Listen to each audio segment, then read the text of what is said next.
জীবনকে আমরা কতজন কতভাবেই না বিশ্লেষণ করে থাকি, কখনো কখনো জীবনের নানা পরিচয় উপস্থাপন করি। সেই উপস্থাপনায় কেউ কেউ নিজেকে ফেমাস মনে করি, কিন্তু দর্শক আমরা বিশ্বাস করতে চাই আপনারা প্রত্যেকেই ফেমাস, প্রত্যেকেই নিজ নিজ কাজে অসাধারণ এবং ফেমাস। বিশ্বাসটা শুধু নিজেকে করতে হবে। আর আমরা আপনার সেই বিশ্বাসের জন্য বারংবার আপনাকে প্রশ্ন করে মনে করিয়ে দিতে চাই, আর ইউ ফেমাস? দর্শক, স্বাগত জানাচ্ছি আর ইউ ফেমাস সিজন 3-তে। আপনাদের সাথে আছি আমি আহমেদ রেজা।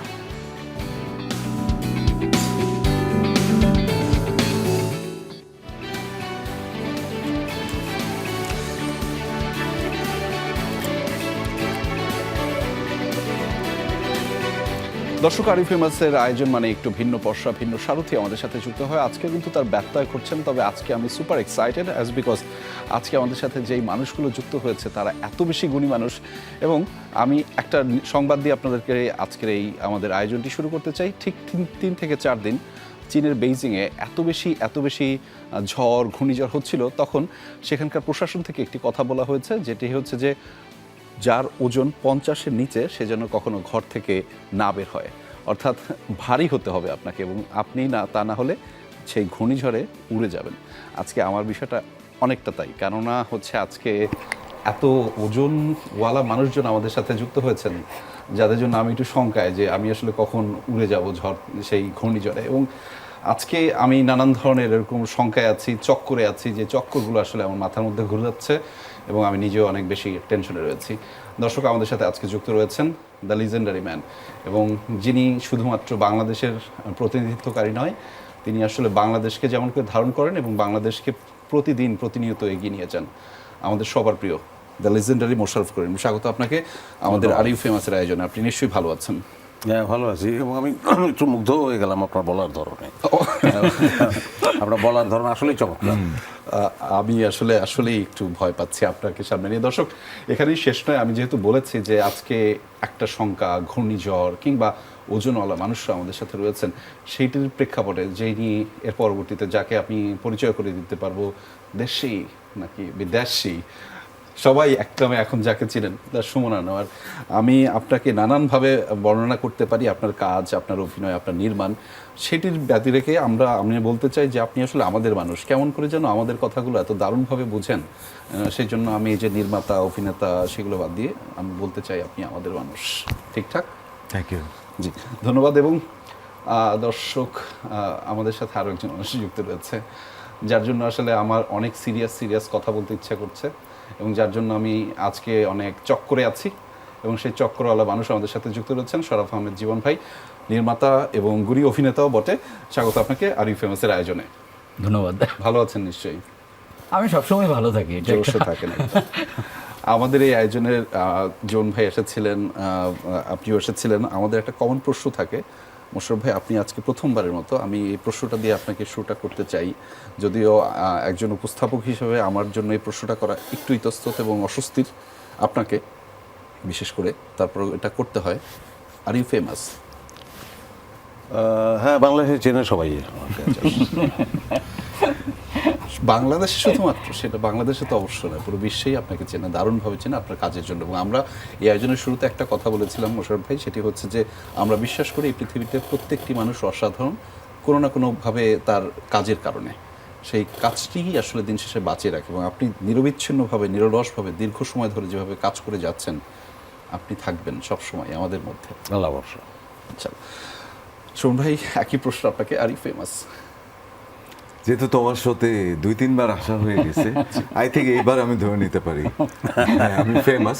তবে আমি একটু অ্যাড করতে চাই সেই কথাই, যে আসলে পৃথিবীর প্রত্যেকটা মানুষ তার মতো করে তার জায়গা থেকে অবশ্যই ফেমাস। আচ্ছা, ফেমাস না হলে কি বের করে দেওয়া হয় প্রোগ্রাম থেকে? না, বের করে দেওয়া হয় না। আমি ফেমাস হচ্ছে রূপকভাবে আমরা একটা ব্যবহার করি, যে আসলে এই পৃথিবীতে সবাই অসাধারণ কাজটার কারণে। কাজটা তো থেকে যায়, আমরা হয়তো সবাই থাকবো না এখানে, ওই কাজটাই দিন শেষে বনে থাকবে। সো এই কারণে ফেমাসটা রূপক করতে ব্যবহার করি। জীবন ভাই, প্রশ্নটা আবারও করতে চাই আপনার কাছে।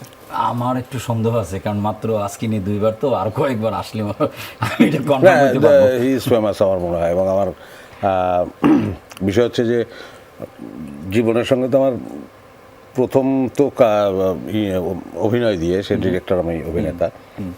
তো সেই ডিরেক্টর হিসাবেই যখন একদম একটার পর একটা নাটক করছি তখনই আসলে একটা গ্রহণযোগ্যতা বিশেষ করে শিল্পীদের ক্ষেত্রে তো তৈরি হয়ে গিয়েছিল এবং তার বেশ কিছু নাটকেই তখনই, যেমন আমি যদি সিরিয়াস একটা কথার কথা কথা বলি, আছে। হাওয়াই মিঠাই। তারপরে হাওয়াই মিঠের কথা হাওয়াই বলি, এই মিঠাই, কাজগুলো তো দর্শক তখন থেকেই যারা একটু Serious নাটক করার দেখতে কথার পরে পছন্দ কথা। করে তারা জীবনের নাম জানে। তারপরে তো সে অভিনয়ে ঢুকলো, কিন্তু এখন তো না তারপরে বিজ্ঞাপনে বিজ্ঞাপন, তারপরে অভিনয়, এবং অভিনয়ের মধ্য দিয়ে এখন তো অভিনয়ের ক্ষেত্রে যেটা হয়, এক্ষেত্রে আমরা একটু প্রিভিলেজড, পেছনে যারা থাকে তাদেরকে দর্শক একটু কমই চেনে, আমরা আমাদের একটু বেশি চেনে, তো এখন তাকে তো বেশিই চেনে, সবাই চেনে, সো হি ইজ ফেমাস। অবশ্যই আপনারা সবাই ফেমাস, এবং আমি বলছিলাম যে আমাদের আজকের এই আয়োজনটা এবং এত বেশি আপনারা সমৃদ্ধ মানুষজন যারা বাংলাদেশকে প্রতিনিধিত্ব করেন, আমাদের জন্য অনেক পাওয়া।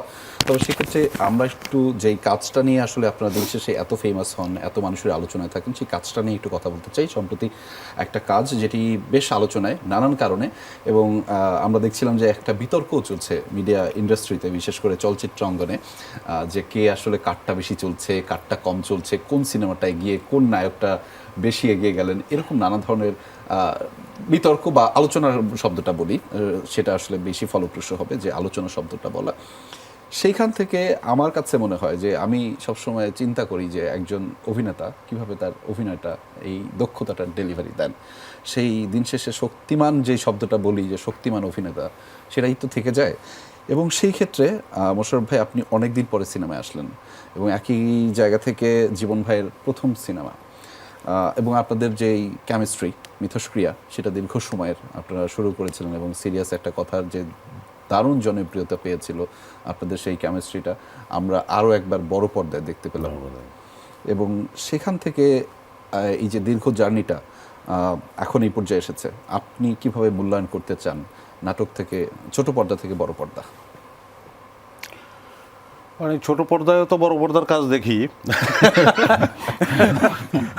ছোট পর্দা, আবার ছোট পর্দার অনেক কাজই, যেমন বিশেষ করে হাওয়াই মিঠাইয়ের কথা বলবো, আমি ছোট পর্দায়ও অনেক কাজ করেছি,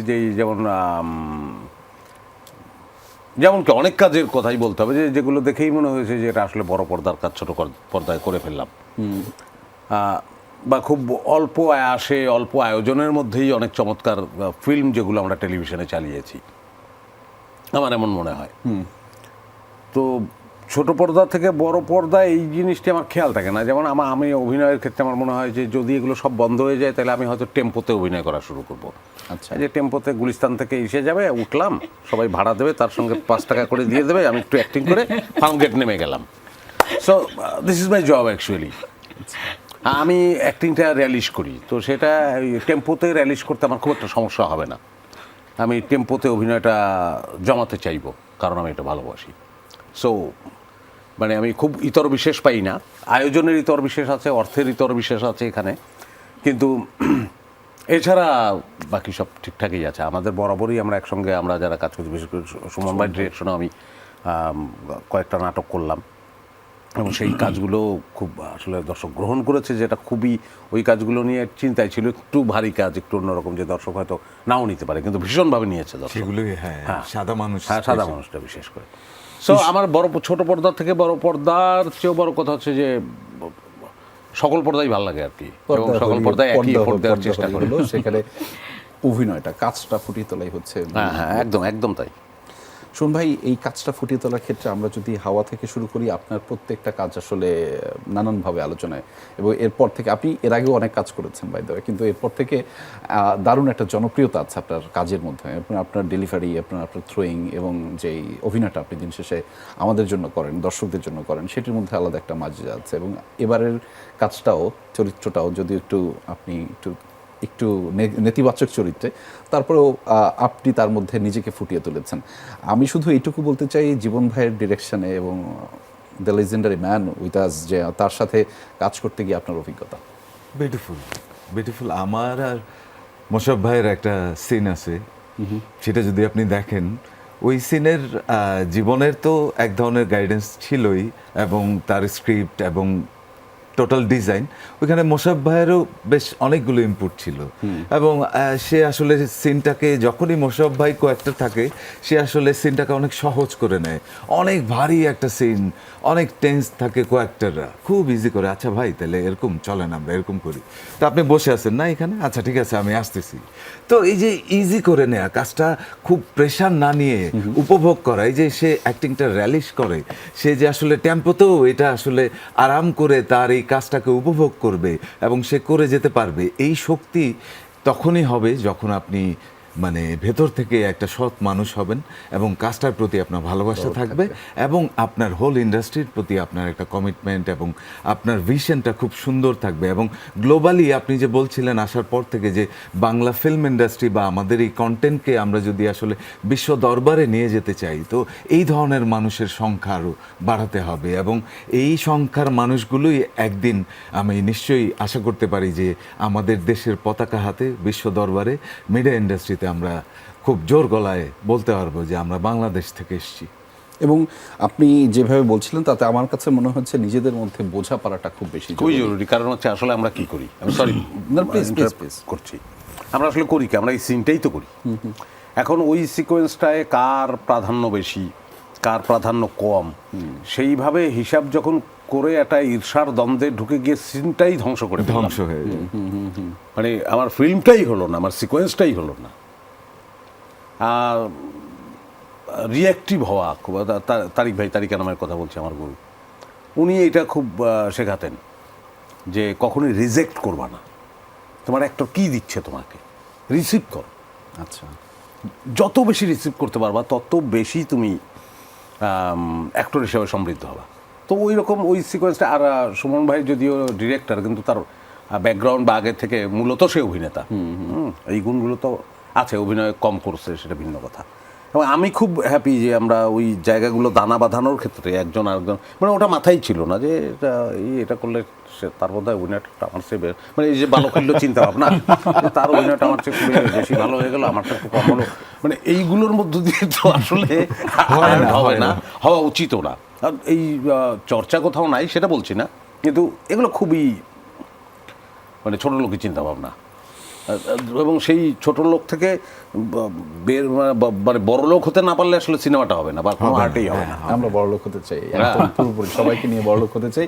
জীবন ভাই, আপনি তো বড়লোক হয়ে গিয়েছেন নিশ্চয়ই, তাই না? সিনেমাটা করার পরে না না বড়লোক হয়েছেন? জানি না, আমি বড়লোক হয়েছেন বড়লোক কি হননি? হতে চাই না, মানে হ্যাঁ, ভালোবাসায় মানে আপনি সোজা কথা ভালোবাসায় বলেন। সমৃদ্ধ হয়েছে, মানে আচ্ছা। সেটা বড়লোক শব্দটা বলা যাবে না। আচ্ছা। বড়লোক আমরা আসলে অর্থের দিক দিয়ে বুঝি আর কি। সো আমি আসলে অর্থকরীর দিক দিয়ে মানে এই জুতা ছেঁড়া না, জুতো ছিল না, না ওইটা ওরকম ভাবে না। আচ্ছা, তো আচ্ছা, প্রথম কথা হচ্ছে যে আপনি দীর্ঘ সময় নির্মাণের সাথে যুক্ত ছিলেন না, তারপরে আবার অবশেষে আমি দেখতেছি যে বড়লোক হয়ে বড়লোক হয়ে গেছেন। একটা লোকের সাথে প্রতিদিন দেখা হয়, দেখা না হলে অ্যাটলিস্ট কথা হয়, তারপরে আমার নতুন করে দেখতেছে। আচ্ছা জীবন ভাই, একটু প্রসঙ্গে আসি, যেটা হচ্ছে যে আপনি দীর্ঘ সময় নির্মাণের সাথে যুক্ত ছিলেন না, অভিনয়টাকে এত বেশি ভালোবেসে ফেলেছিলেন যে অভিনয়টার মধ্যেই ছিলেন এবং সেটাকেই বেশ উপভোগ করতেন এবং দর্শকও আপনাকে গ্রহণ করছিল, আপনার চাহিদা বাড়ছিল। ঠিক সেইখান থেকে আবার নির্মাণে চলে আসলেন, যেটাতে আপনাকে আমরা দেখতে চাই এবং আপনার নির্মাণ শৈলীটা আলাদা একটা প্রাধান্য আছে, আপনার একটা গুরুত্ব আছে। অবশেষে আপনি সেখানে এসেছেন এবং মনের মতো করে আমি আপনার অনেকগুলো, এখানে আসার আগে অনেকগুলো ইন্টারভিউ দেখছিলাম যে আপনি মনের মতো করে দীর্ঘ সময় নিয়ে এই কাজটা করার চেষ্টা করেছেন। সে 2022 থেকে মনে হয় শুরু, 2023 থেকে শুটিংটা শুরু, 22 থেকে হচ্ছে আপনি অনুদানটা পেয়েছেন এবং পরে 2025-এ এসে অবশেষে সেটি রিলিজ বা মুক্তি পেয়েছে। তো দীর্ঘ সময় ধরে সময় নিয়ে আপনি কাজটা করেছেন, কাজটা মনের মতো হচ্ছে না, আপনি স্যাটিসফাইড? এইটার উত্তরটার আগে আরেকটু বলি যে আমি দীর্ঘ বিরতি না, অভিনয়টাকেই যে না, আমি আসলে যেহেতু মূল পেশা হয়ে গেছে এখন আমার বিজ্ঞাপন, জি, যার কারণে এটা আসলে ফলো করে আসলে বলতেও চাই না। বিজ্ঞাপনের তো আসলে নাম যায় না, প্রোডাক্টের নাম যায়, সো এটা চুপি সারেই আসলে কাজটা করতে হয়। সো নির্মাণের সাথেই ছিলাম। আর অভিনয়টা উপভোগ আমি খুব বেশি উপভোগ করি না সত্যিকার অর্থেই। আর আমার অভিনয় হয় কিনা এটাও আমি ভালো জানি না। মানে আমার মনে হয় যে এটা মোশাররফ করিম তো আরো বিশ্বাস করে না যে অভিনয় হয়েছে। কিন্তু আপনি তো ঠিকই ইন্টারভিউর মধ্যে বলে দিয়েছেন যে আমি মোশাররফ করিমকে অনুসরণ করি। হ্যাঁ, আমি এটা বিভিন্ন জায়গায় বলি এবং বলবো এবং বিশ্বাসও করি। এটা খুশি করার জন্য তাকে বলি না, কারণ উনি এত চাহিদা কম, অল্পতেই খুশি হয়, প্রশংসা না করলেও খুশি হয়ে যায়। সো ওনাকে খুশি করার জন্য বলি না। লাস্ট এটা ছিল যে আমি কেমন উপভোগ করছি বিষয়টা। দেখেন, আমি যখন ফিল্ম মেকিংয়ে আসি তখন আমার কোনো সেকেন্ড থট ছিল না, লাইক যে 2 বছর 3 বছর 4 বছর আমি চেষ্টা করব, তারপরে যদি আমি ফেল না হয় চলে যাব, তারপর অন্য কিছু করব, এটা কিন্তু আমার কখনোই ছিল না। সো ওই জায়গা থেকে প্রতিটা ডিরেক্টরেরই আলটিমেট গোলটা হলো সিনেমা বানানো। তো আমি যেহেতু সেই সময়টা আমি পেয়েছি, সুযোগটা পেয়েছি, আমি করতে পেরেছি, সো ওই জায়গা থেকে নিশ্চয়ই আমি উপভোগ করছি। এবং এখন সেইটার যে মানে কি বলে, এইটার যে প্যারামিটারটা কীরকম, কতটুকু উপভোগ করছি কতটুকু না, দেখেন দিন শেষে তো এটা আমার কাছে যেরকম এটা একটা ক্রিয়েটিভ ওয়ার্ক, আর যারা এটা নিয়ে বিজনেস করছে তাদের কাছে এটা প্রোডাক্ট। এখন যদি প্রোডাক্টের হিসাবে ধরেন তাহলে হয়তো অনেক বেশি আমি উপভোগ করছি না, কিন্তু যখন আমি এটাকে আমার একটা ক্রিয়েটিভ ওয়ার্ক কি করব এবং সেটা দর্শকের কাছে আমি পৌঁছাতে পেরেছি এবং দর্শক এটা গ্রহণ করেছে, তখন নিশ্চয়ই আমি উপভোগ করছি এবং ভীষণভাবে উপভোগ করছি। আলহামদুলিল্লাহ, একদম জি, আমি এইখানে একটু প্রোডাক্টটাকে যখন আপনারা বর্ণিল করেন, আমি একটু বর্ণিলের জায়গায় একটু পেছনে ফিরতে চাই যে এই প্রোডাক্টটা বা এই কন্টেন্টটা কিংবা এই সিনেমাটা, সেটি বলা হচ্ছে সরকারি অনুদানের সিনেমা। এখন সরকারি অনুদানের সিনেমা যখনই তকমাটা লাগে তখনই আমার কাছে একটা ফ্রেমেবন্দি ব্যাপার স্যাপার মনে হয় যে আচ্ছা সরকারি অনুদানের সিনেমা তাইলে মনে হয় এরকম হবে এবং সেটার আসলে মান কোয়ালিটি কোনোটাই ভালো হবে না। আমরা এটা স্বাভাবিকভাবে জেনে এসেছি এবং সেটা আসলে থ্রিলার বেসড একটা সরকারি অনুদানের সিনেমা। আমি জানি না, আমি এর আগে অনেক সরকারি অনুদানের সিনেমা দেখেছি, সেখানে থ্রিলার বেসড সিনেমা আছে কিনা আমি জানি না, আমার জানায় ঘাটতি থাকে। না, আমার শুধু ওইটা না, মানে থ্রিলার বেস সিনেমাই মনে হয় না আমাদের এখানে এখন সেটাই পর্যন্ত। বললাম যে ওটিটিতে কাজ হয়েছে, আমার জানায় সিনেমায় ঘাটতি হয় থাকে। না। সিনেমায় এই ধরনের জার্নি হয় না। জার্নি ব্যাপারটা আসে না এবং সেখানে আপনি মোশাররফ থেকে মইনুলে চলে এসেছেন সেই সিরিয়াস একটা কথা থেকে আবার এখানে, ফলে দীর্ঘ সময়ের এই যে জার্নিতে এই যে সরকারি অনুদানের সিনেমাটাকে একটু আলাদা তকমা দিয়ে দর্শকদের কাছে নন্দিতভাবে উপস্থাপন করা। এবং আমি আপনার অনেকগুলো ইন্টারভিউ এই সিনেমাটা রিলিজ হওয়ার পরে দেখেছি, আপনি কোথাও সেখানে খুব কম সময় বলার চেষ্টা করেছেন যে সরকারি অনুদানের সিনেমা। অন্যান্য সময় অন্যান্য ডিরেক্টররা এটাকে ফলো করে বলে যে ভাই এটা কিন্তু সরকারি অনুদানের সিনেমা, তাদের একটা দায়বদ্ধতার জায়গা থেকেই বলে। কিন্তু আপনি আসলে দর্শককে টাচ করতে চেয়েছেন, যে দর্শক দেখুক, এঙ্গেজমেন্টটা বাড়াতে চেয়েছেন। সেই ক্ষেত্রে এই যে থ্রিলার বেসটাকে নিয়ে আসা, সেটা কি একটা আপনার টেকনিক ছিল? আমি বলিনি যে সেটা না, মানে এখন যদি কেউ প্রশ্ন করে তাহলে তো উত্তরটা আসে, এখন যদি কেউ প্রশ্ন না করে তাহলে তো নিজে থেকে তো আর আমি উত্তর দিতে পারি না। যখনই কেউ আমাকে প্রশ্ন করেছে আমি উত্তরটা আমি এইভাবে দিয়েছি যে এটা গভর্নমেন্ট ফান্ডেড কোনো সিনেমা হলেই আমাদের একটা নাক সিটকানো একটা ব্যাপার থাকে, যেটা সামহাও পলিটিক্যালি বায়াসড হয়ে করবে অথবা অন্য কোনো স্পেসিফিক ইস্যুস নিয়ে করবে। তা আমারটা তো ছিল একটা সিম্পল একটা স্টোরি, মানে যদি আপনি জনরা হিসাবে ধরেন মার্ডার মিস্ট্রি। হ্যাঁ, মার্ডার মিস্ট্রি। সো ওই জায়গা, murder mystery and drama both. So ওই জায়গা থেকে আমি সবসময় যেটা বলার চেষ্টা করেছি যে এইটা গভর্নমেন্টের টাকা হলে গভর্নমেন্টের টাকাটা কোথায়, জনগণের টাকা। সো আমি জনগণের কাছে আসলে একটা দায়বদ্ধতা আমার আছে যে আমার কাজটা ঠিকঠাকভাবে জনগণের কাছে পৌঁছে দিতে হবে। এটা গুণগত মানে কত ভালো কত মন্দ সেটার বিচার তো আর আসলে আমি করতে পারবো না, আর দর্শকও যদি করে এটাকে কেমন পর্যন্ত করে যেতে পারবে, কারণ এটার তো আর কোনো লিমিটেশন নাই। সো আমি আমার কাছে এই গভর্নমেন্টের ওই ফান্ড, মানে আপনি কি আরেকটা প্রশ্ন যেতে চান? আপনি শেষ করেন, আমি তাহলে হাত উঠে রাখা কেমন মনে হয় যে আমরা তাড়াতাড়ি শেষ করতে হবে, রাইট? তাহলে হাতটা নামায় রাখছেন, ভালো হয়েছে। তো আমার যেটা দায়বদ্ধতা ছিল যে দর্শকের কাছে পৌঁছায় দেওয়া, আর গভর্নমেন্টের যে টাকাটা অনুদান হিসেবে আমরা পাই এই টাকা দিয়ে এখনকার যে সময়, এই সময় ঠিকঠাক একটা সিনেমা বানানো খুব টাফ। সো আমি সৌভাগ্য যে আমি একজন কো প্রডিউসার ভালোভাবে পেয়েছিলাম, আমার পিছনে ক্রিয়েটিভ ওয়ার্ক করার মতো একটা ভালো টিম পেয়েছিলাম। শাওন ভাই আছেন, সানেদ ভাই আছেন, আদনান আছেন, যাদের নাম না বললেই না। আর এইরকম মোশাররফ করিম, সুমন আনোয়ার, রনক হাসান, দিনার ভাই, মৌসুমী আপা, তারিন আপা, আর 3 জন ইয়াংস্টার, এরকম মিলে আমি অনেকগুলো মানুষ পেয়েছি, যার জন্য, এবং আরও 2-3 জন মানুষ যারা খুবই ইম্পর্টেন্ট, এবং আপনার মাধ্যমে আমি বলেই ফেলি সবসময় কৃতজ্ঞতা প্রকাশ করা আসলে যায় না। তো একজন হলো কামরুল হাসান খসরু, যিনি ক্যামেরার পিছনের মানুষ, মানে উনি আমার ভিশনটাকে আমার মনে হয় শতগুণ বাড়িয়ে দিয়েছেন। জি। এবং আরেকজন হচ্ছেন আর্ট ডিরেক্টর শিহাব, যাকে আমি বলেছিলাম যে তোমাকে না পেলে কিন্তু আমি কাজটা করব না। আর কস্টিউমে ছিলেন বিথি।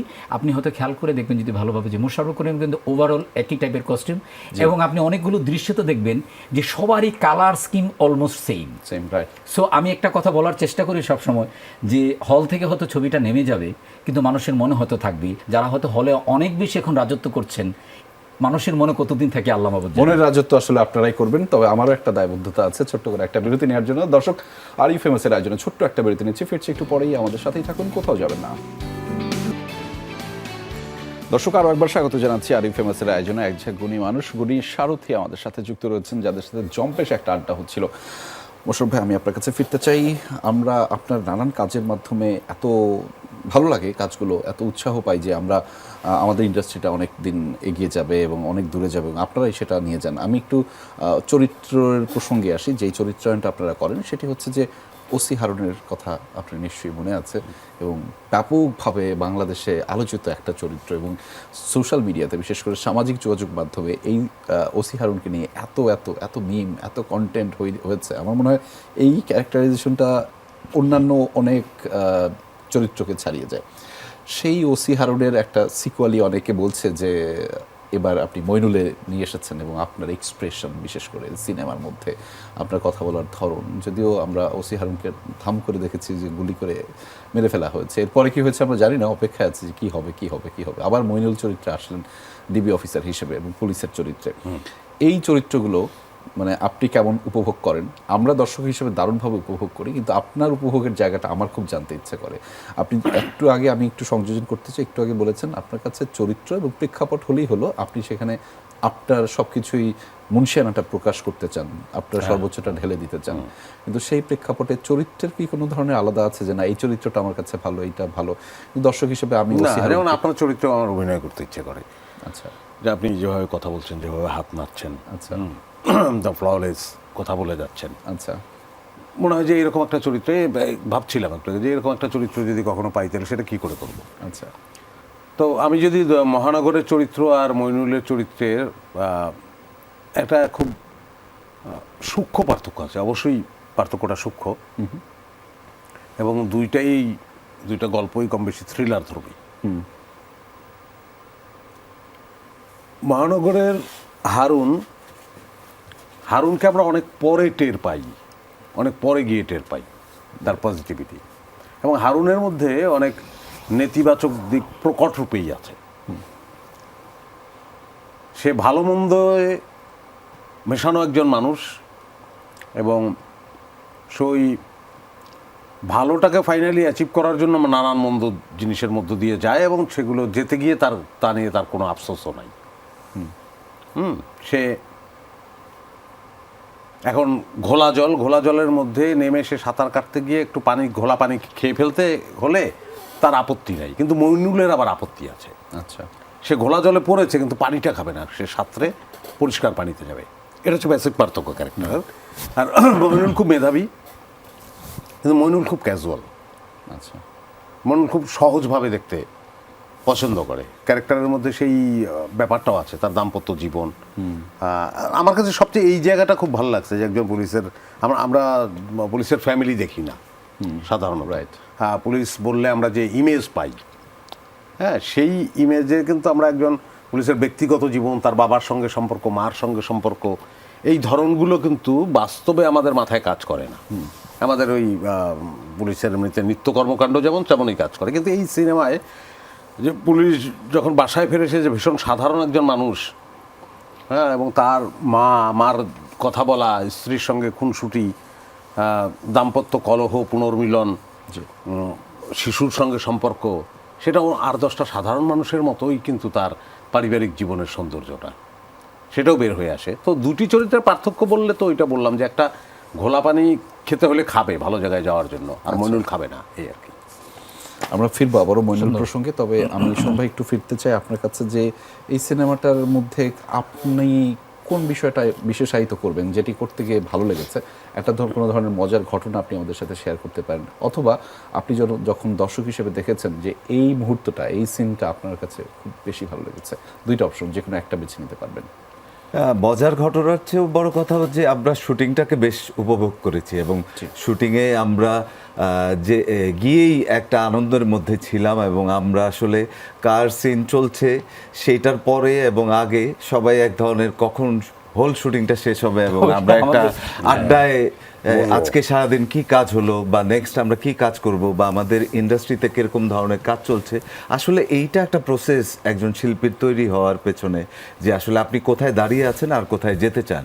তো ওই ডিসকাশনগুলো ওই একই রকম মানসিকতার মানুষগুলো যখন আপনি একই সেটে পেয়ে যান তখন আসলে এটা আপনার ভেতর থেকে এগিয়ে যায়। এইভাবেই চক্কর এগিয়ে গিয়েছে। চক্করের মধ্যে আবার একটু ঢুকতে চাই। জীবন ভাই, আপনি যখন সরকারি অনুদানের সিনেমাটা তৈরি করেছেন, আপনি বলেছেন যে এটার মধ্যে একটা বার্তাও দিতে চান সমাজকে, এবং সেই বার্তার মধ্যে আমরা দেখেছি যে আপনি মার্ডার মিস্ট্রির কথা বলেছেন, সেখানে ড্রাগের প্রসঙ্গটা এসেছে বিশেষ একটা চক্র, যেই চক্রটা আসলে ধরাছোঁয়ার বাইরে থেকে যায়, যে একজন সাধারণ পুলিশের কাছে সেই পর্যন্ত পৌঁছানোটা অনেক কঠিন হয়ে যায়, এবং দিন শেষে সিনেমার গল্পে সেটাও আসলে অধরাই থেকে যায় যে আমি শেষ পর্যন্ত পৌঁছাতে পারলাম কিনা, সেটি দেখার জন্য অবশ্য চোখ রাখতে হবে চক্করে। সেই ক্ষেত্রে এই যে বার্তাটি দেয়া যে সমাজের একটা অশুভ শক্তি, একটা খারাপ অংশ ড্রাগ, সেটিও এসেছে বিভিন্নভাবে আপনি এনেছেন। আমি পুরোটা হয়তো বলছি না, ছোট ছোট করে অনেকগুলো বার্তা কিন্তু পজিটিভ আকারে দেওয়ার চেষ্টা করেছেন যে এই অনুদানের সিনেমার মধ্যে। ফলে আমরা যখন আলোচনাটা করছিলাম যে মার্ডার মিস্ট্রি অনেক কিছু থ্রিলার এটা আছে, এটা না, আপনি অনেক পজিটিভ চিন্তাও ঢোকানোর চেষ্টা করেছেন। ফলে এই যে পজিটিভ চিন্তাটা, এটা নিশ্চয়ই আপনি সমাজকে একটা ইতিবাচক বার্তাটা দিতে চেয়েছেন এবং বলতে চেয়েছেন যে না, আমার পথ এইটা না, আমার পথ এটা। হ্যাঁ, মানে বার্তা না দিলেও সিনেমা হয়, মানে সিনেমা হয়ে ওঠে। মানে আপনি হরর সিনেমা আছে, আপনি ধরেন আরও মানে কমেডি সিনেমা আছে যেখানে কোনো বার্তা থাকে না, শুধুমাত্র এন্টারটেইন করে। সো এইটা আসলে আপনার চয়েস যে আপনি আসলে কি করবেন, কি বলতে চান। এখন ধরেন আমি বিজ্ঞাপনে কাজ করেছি, আমি কাজ করছি, ইনফ্যাক্ট নাটকে কাজ করেছি, অ্যাক্টিং করছি, আমি একজন মানুষ, অন্য অনেক কিছুই করি। কিন্তু যখন আমি একটা সিনেমা বানাচ্ছি তখন তো আমার একটা কমিটমেন্টের জায়গা থাকে যে আসলে আমি আসলে কি বলতে চাই। যেমন মইনুলের একটা ডায়লগ আছে যে আমি যখন সরকারি চাকরিটা নিই ওখানে একটা শপথ বাক্য পড়ানো হয়, সবাই এটা সিরিয়াসলি নেয় না। আমি গ্রাম থেকে আসা একটা ছেলে, তো আমি সিরিয়াসলি নিয়ে নিছি, জীবন শেষ, লাইফ শেষ।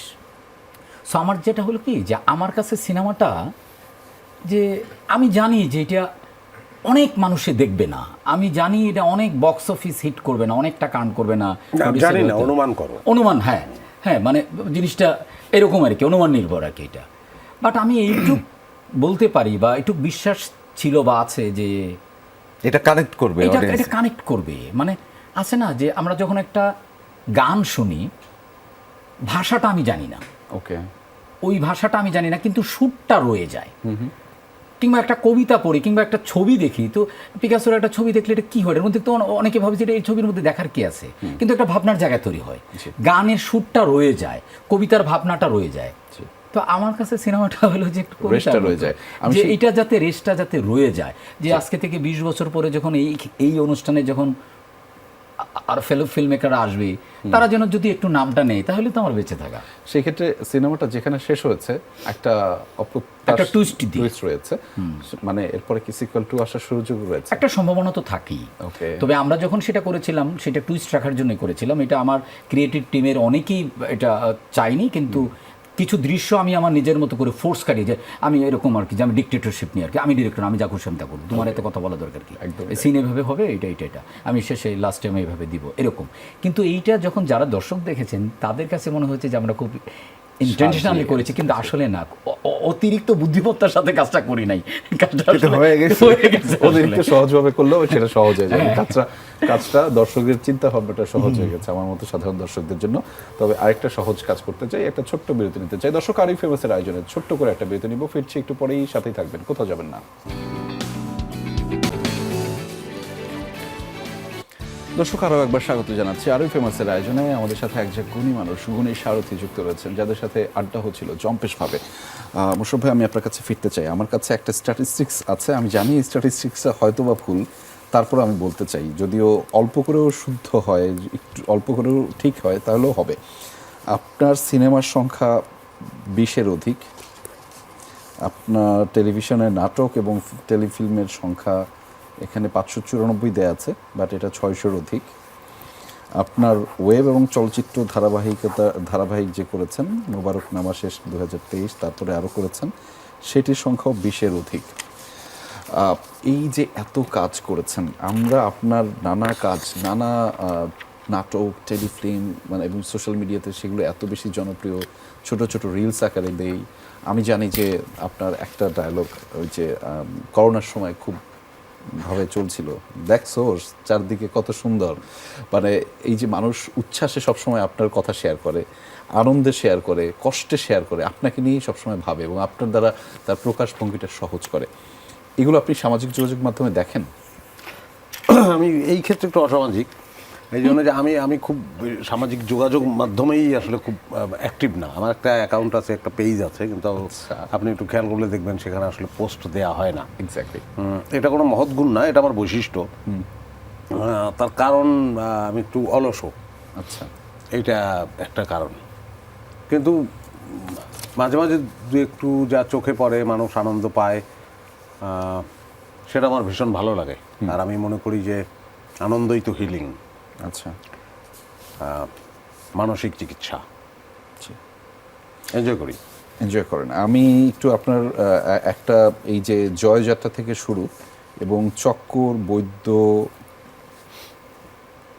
আরও একটা সিনেমা আছে মনে হয় মুন্সী বসুর, ইন্ডিয়ান চলচ্চিত্র, যেটি এখনো ব্রাত্য বসু ব্রাত্য বসুর আগে করেছি, হুব্বা নাকি সামনে হবে এরকম। মনীষ বসুর, বা এর আগে ডিকশনারি মনীষ বসুর একটি সিনেমা দেখতে পাচ্ছি, এখানে লেখা আছে। ও আচ্ছা, ওটা মানে অনেক আগে কথা হয়েছিল কিন্তু এখনো করা হয়নি। আচ্ছা, যাই হোক, এই যে জয়যাত্রা থেকে শুরু সিনেমাটা আপনি কেমন উপভোগ করেন? উপভোগ তো করি, কারণ একটু ঢেলে কাজ করা যায়, একটু ভেবে কাজ করা যায়। আমি একটা কথা একটু সহমত দিতে চাই জীবন ভাইয়ের সাথে। জীবন ভাই ওনারা একটা ইন্টারভিউতে বলেছিলেন, আমরা আমাদের মোশাররফ করিমকে ঠিকভাবে ব্যবহার করতে পারি নাই, যতটা আসলে তাকে সিনেমায় ব্যবহার করা উচিত ছিল সেইটা আসলে কোনোভাবে হয়নি। আপনি নিজে সেটা কি কখনো বোধ না, করেছেন? আমার নিজের মনে হয় আমার ঠিকভাবে আমি আমাকে ব্যবহার করতে পারলাম না, জীবন তো দূরের কথা। মানে ব্যক্তি চরিত্রেরও তো কিছু অসততা থাকে, কিছু এই যে অলসতার কথাই একটা বললাম। জি, চেষ্টা করি ঠিকঠাকভাবে কাজ করতে, কিন্তু অনেক সময়ই তো হয় যে আরো একটু সময়, আরো একটু ভাবনা, আরো একটু ডুব দেওয়া, সেগুলো সবসময় তো হয় না। এবং সেগুলো হয় কখন, একটা প্রক্রিয়ার মধ্য দিয়ে হয়। একটা সিস্টেম যদি সেভাবে দাঁড়ায়, তখন কিন্তু আপনি ভাবতে বাধ্য। জি, ভাবনার জন্য সময় লাগবে। আমি একটা খোরা চরিত্র করবো, আমার 5 4 3 2 1 0 অ্যাকশন আমার খোরানো শুরু করে দিতে হয়। কিন্তু আমি যদি এই খোরা চরিত্রটি করার জন্য বাড়িতেই আগে থেকে বা এক সপ্তাহ অ্যাটলিস্ট যে সেই ভাবনা, তাহলে সিজনড হতো আমার অ্যাক্টিংটা।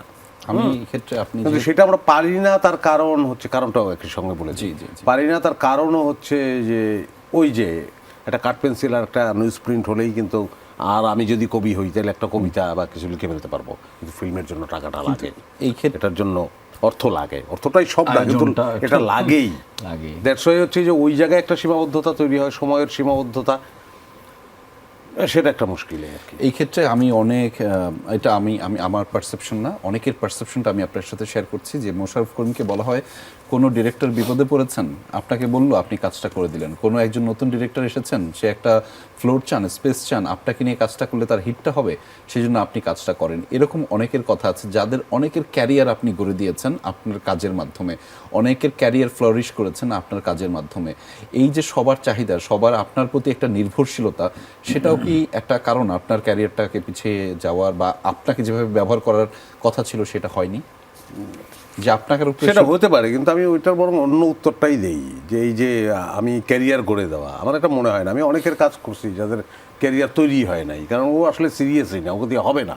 আচ্ছা, ব্যাপারটা হচ্ছে যে আমি অভিনয় করি, আমি অভিনয়টা জানি, একটা ছেলে আসলো নতুন, রবীন্দ্রনাথ এক সময় নতুন ছিলেন, জি জি জি জি, বা একটা সময় হয়ে ওঠেন রবীন্দ্রনাথ। আবার রবীন্দ্রনাথের আগের অনেক কবি আছেন যারা বিখ্যাত ছিলেন, তাদের অনেকের নাম এখন মানুষ জানে না।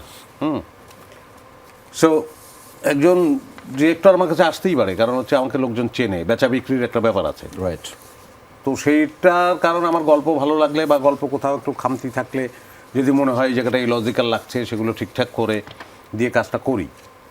কিন্তু আমি দেখেছি যে ওই সমস্ত পরিচালকরাই আসলে উঠে আসেন, যাদের আসলে আসলেই কিছু না কিছু গুণ আছে, ওকে, আর যার নাই এবং যে সৎ না, সে আসলে উঠে আসে না, এবং তার কাজ আসলে মানে বর্তমানেও ছাপ ফেলে না, ভবিষ্যতেও তো ফেলার প্রশ্নই আসে না।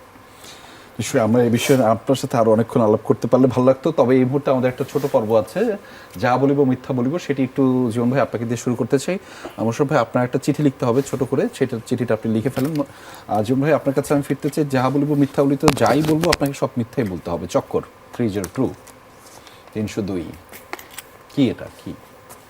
ওর তো উল্টা হইতে পারে আর কি, কারণ হচ্ছে সবসময় মিথ্যে কথা বলে, এখন সব সত্য কথা বলে ফেলতে পারে। জীবন ভাই সবসময় মিথ্যা কথা বলে। আচ্ছা, এটা দিয়ে দিব। বলেন ভাই, চক্কর 302। নাটক। নাটক। বোরহান ভাই, এর মধ্যে সৎ মানুষ আর হয় না। মইনুল, খুব খারাপ। খুব খারাপ। আচ্ছা, গন্ডার বাবু, অসাধারণ মানুষ, ফেরেস্তা টাইপের। ফেরেশতা টাইপের মানুষ। আচ্ছা, সরকারি অনুদান, এইটা মিথ্যা কথা বললেও বিপদ, সত্য বললেও বিপদ। এই তো মজা, মজা, fun, fun, fun. ফান তোড়ে যায়। এখন আপনারে আমি জিজ্ঞেস করলাম, ভাবি কি আপনাকে আগের মতো মারে, তখন এটার উত্তর কি দিবেন? সত্য বললেও ঝামেলা, মিথ্যা বললেও ঝামেলা। আমার জন্য সহজ উত্তর, আমি বিয়ে করিনি। এটা তো আমি জানি দেখে। বলেন বলেন বলেন। ভালো হয়েছে কিন্তু একটু অ্যানাউন্সমেন্ট করে দিল। হ্যাঁ, তাহলে আমি আরেকটা অসাধারণ একটা উদ্যোগ। অসাধারণ একটা উত্তর। একটু পিছনে ফিরে যেতে চাই। চৌধুরী সাহেবের ফ্রি অফার,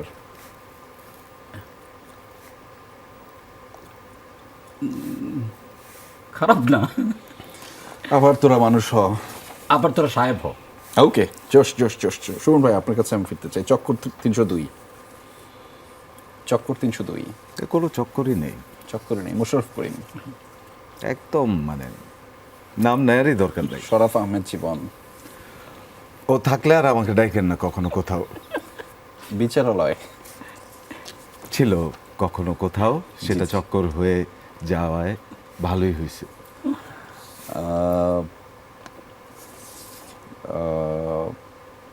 সুমন আনোয়ার, এই তো অনুদানের মতো প্রশ্ন হয়ে গেল। জি জি জি, যেটাই বলবেন ওইটাই। বিশ্বাস করার দরকার নেই, দেখেন বোঝেন। ঠিক আছে, আমি আপনার কাছ থেকে একটা গান শুনতে পারলে ভালো লাগতো সুমন ভাইয়ের কাছ থেকে। যদিও সুমন ভাই, আপনি এই এত কিছুর পরেও নিজেকে সব ঠিকঠাকভাবে সময় দিয়েছেন, আমরা সেটির জন্য আপনার কাছে অনেক কৃতজ্ঞ। আমি হয়তো দর্শকদেরকে ভিন্নভাবে বলতে পারছি না। না, আমাদের দরকার একটা নেই। পর্ব আছে, আমরা শেষ দিকে রয়েছি। মোশাররফ ভাই যেহেতু লিখছেন, আমি ওনার সাথে একসাথে পর্বটা শেষ করব। তোমাকে জানাতে একটি পর্ব আছে। কি লিখেছেন, কার উদ্দেশ্যে লিখেছেন জীবন ভাই? কারো উদ্দেশ্য লিখি না, এটা নিজের জন্যই লিখি। আমার পড়তে হবে? জি জি জি জি। ও আচ্ছা। সত্য এবং মিথ্যার মধ্যে যে বিস্তর পার্থক্য আছে, তা এখন আমি নির্ণয় করতে পারিনি। কখনো সত্যকে মনে হয়, কখনো সত্যকে মিথ্যা মনে হয়, কখনো মিথ্যাকেই সত্য। এই বিষয়ে এখনো আমি শিশুই রয়ে গেছি। বিষয়টা একটা চক্কর। বাহ, জোশ জোশ জোশ জোশ। সুমন ভাই, আমি ব্যাখ্যা দিতে চাই না, শুধু চিঠিটা পড়তে চাই। জি যে ঈশ্বর ওপারে চলে যাওয়া সকল মানুষদের ভালো রাখে। জি, নিশ্চয়ই। মোশাররফ ভাই, আমি আপনার কাছে ফিরতে চাই। আমাদের দুটি পর্ব ইতিমধ্যে আমরা যেহেতু একটু ব্যস্ত ছিলেন, আমি একটা প্রথম পর্বে আপনার কাছে যেতে চাই। যাহা বলিব মিথ্যা বলিব, এখানে সবকিছুই মিথ্যা বলতে হবে। চক্কর 302, চক্কর 302। সার্কাস। সার্কাস। শরাফ আহমেদ জীবন, মূলত শরাফ আহমেদ মরণ। সুমন আনোয়ার, সুমন জানোয়ার।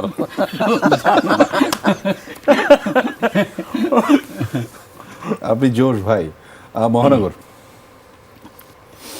অজপাড়াগা। জালালের গল্প, বলতে পারছে না। এটা যাত্রাপালা। থার্ড পারসন সিঙ্গুলার নাম্বার, এটা একটা উপন্যাস। কমলা রকেট, না, কমলা তো না, এটা কফিন, মানে এটা আকাশ দিয়ে ওড়ে। Coffin, coffin.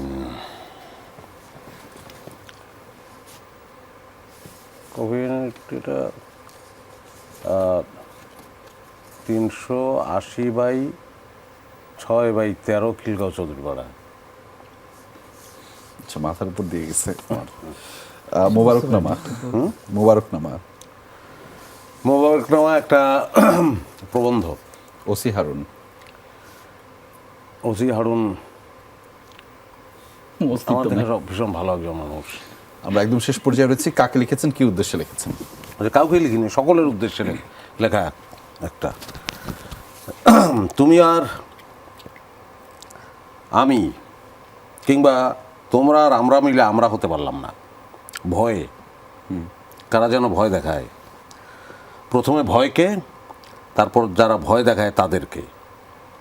ভয় বলতে পারছি না।